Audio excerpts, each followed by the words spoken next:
తెలంగాణలో సంచలనం సృష్టించిన ఫోన్ ట్యాపింగ్ కేసులో ప్రధాన నిందితుడు ప్రభాకర్ రావును పోలీసులు ప్రశ్నిస్తున్నారు. West zone DCP Vijay Kumar నేతృత్వంలో విచారణ జరుగుతోంది. ప్రభాకర్ రావును దర్యాప్తు బృందం విచారించి స్టేట్మెంట్ ను రికార్డ్ చేస్తుంది. విచారణ ప్రక్రియను మొత్తాన్ని పోలీసులు వీడియో రికార్డింగ్ పెట్టారు.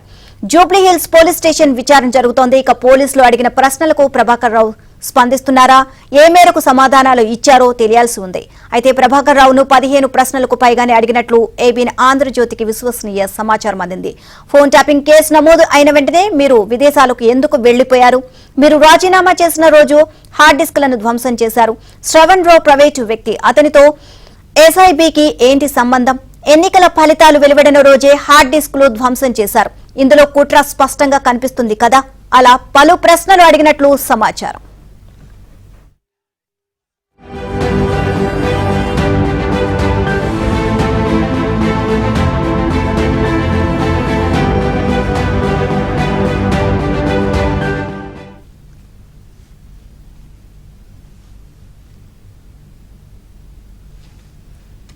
ఎస్ఐబి మాజీ చీఫ్ ప్రభాకర్ రావు మామూలు వ్యక్తి కాదన్నారు కేంద్ర మంత్రి బండి సంజయ్. అమెరికాలోనే ప్రభాకర్ కు కేసీఆర్ కుటుంబంతో కౌన్సిలింగ్ పూర్తయిందని, పథకం ప్రకారమే లొంగిపోయి విచారణకు వచ్చారు అని చెప్పారు. విచారణలో ప్రభాకర్ రావు ఇచ్చే స్టేట్మెంట్ బహిర్గతం చేయాలని బండి సంజయ్ డిమాండ్ చేశారు.